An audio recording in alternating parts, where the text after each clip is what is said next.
Update sa supply ng kuryente sa mga apektadong lugar ng habagat. Ating pag-uusapan kasama si Department of Energy Assistant Secretary Mario Marasigan. Asek Mario, magandang tanghali po. Magandang tanghali po, Asek Joey, Asek Weng, and Asek Aboy. Lalong-lalo na po sa ating mga taga-subaybay. Isang maulang araw po. Una po sa lahat, Asek, ano po yung mga natalakay sa Emergency Energy Resilience Meeting kahapon? At ano po yung mga direktiba ni DOE Secretary Sharon Garin?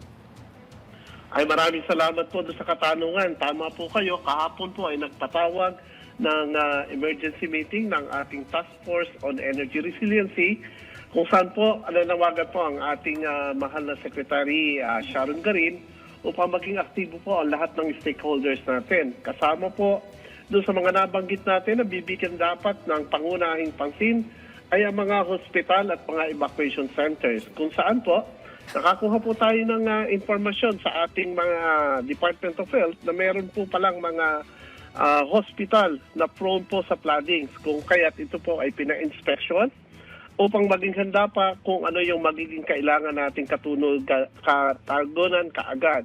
Nandun din po ang pagre-report sa atin ng DSWD kung saan nalaman po natin na mayroong isang evacuation center sa Morong Rizal na nawalan po ng serbisyo ng kuryente.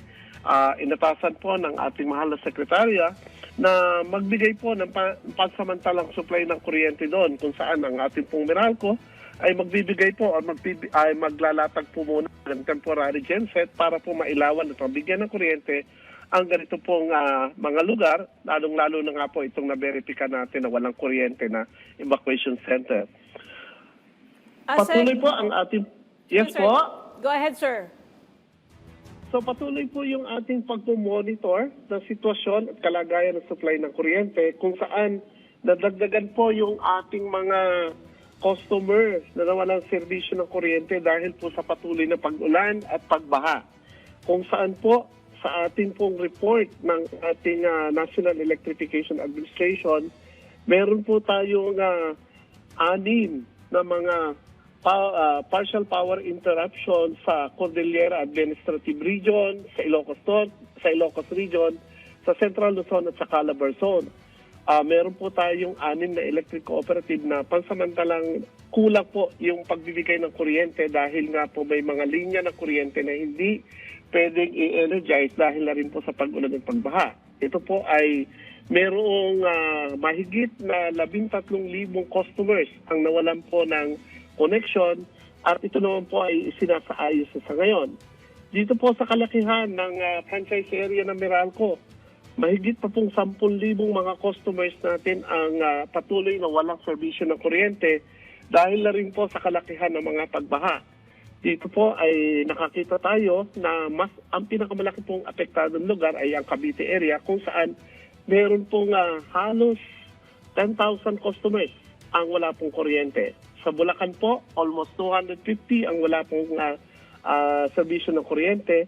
At sa Laguna at Rizal ay meron pong 17 at 20 mga customers respectively po na walang kuryente. Sa Metro Manila naman po, 1,840 customers pa ang hindi natin mabigyan ng kuryente dahil po sa malalim na pagbaha. So yan po yung ating sitwasyon. So kung titingnan po natin, ang ating pong power supply ay walang problema. Lahat po ng mga planta natin ay available. Ang pangunahin pong linya ng kuryente natin o yung transmission system ay available din po lahat. Datapwat meron pong isang insidente sa Batangas, sa Lemery. Meron pong isang poste ng ating Batangas Electric Cooperative 1 na nagkaroon po ng paglundo dahil po masyado ng nabaha. Naapektuhan po yung isang poste at kahit po energized na yung linya ng NGCP, yung po sa electric cooperative pa ang sinasaayos sa ngayon. So yan po yung kabuuan natin na mga problema natin sa serbisyo ng kuryente.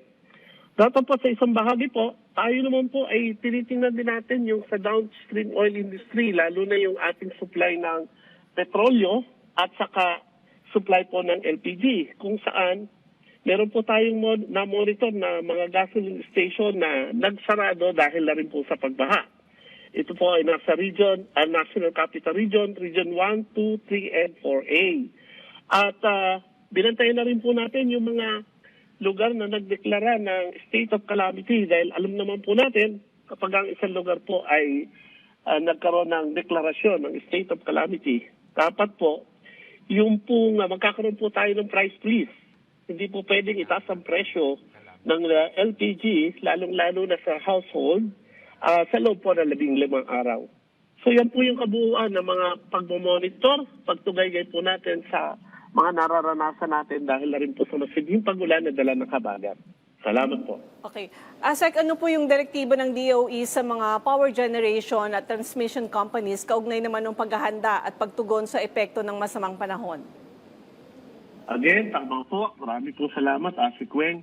Ang direktiba po ng ating mahal na sekretarya ay panatiling available ang lahat ng capacity ng mga planta. Samantalang maging handa naman po ang ating system operator o ang National Grid Corporation of the Philippines upang tugunan kagad kung magkaroon po ng aberya sa ating linya ng kuryente. Alam po natin, sinusunod po natin yung ating principle na safety first.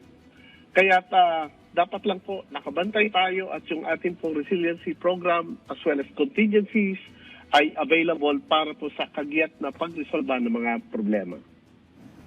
Okay. Alam natin, kaka-appoint lang ni Secretary Sharon Garin and this is sort of a trial by fire for her. Pero I know yung kaibigan ho natin up to the task. Pero ASEC, mensahe ho o paalala nyo lang simula po sa DOE sa mga residente ng mga apektadong lugar, lalo-lalo na ho doon sa paggamit ng kuryente sa gitna ng kalamidad. Ay maraming salamat po. So kami po ay patuloy na nanawagan sa ating mga electricity consumers na sana po magmatsyag tayo, lalong-lalo sa pagtaas po ng baha at para po maiwasan ang ating sakuna. Kapag tumaas na po yung tubig natin at meron ng pagbaha, kung maaari po, patayin na po natin yung main switch, yung pong ating circuit breaker upang maiwasan ang mga aksidente. Pagdating naman po sa supply ng ating mga liquid petroleums, maging aware po tayo kung saan po available dahil nga po mayroong mga service stations na nagsara. At tandaan po natin sa mga areas po na under the state of calamity na po, hindi po dapat magkaroon ng pagtaas ng presyo. Yun po yung ating mga babala at advisory po sa ating mga consumers. Salamat po. Alright, maraming salamat po sa inyong oras, Department of Energy Assistant Secretary Mario Marasigan. Maraming salamat, sir. Maraming salamat po at mabuhay po tayong lahat. Sana po ay maging safe tayo sa lahat ng oras kahit may kalamidad. Maraming salamat po ulit.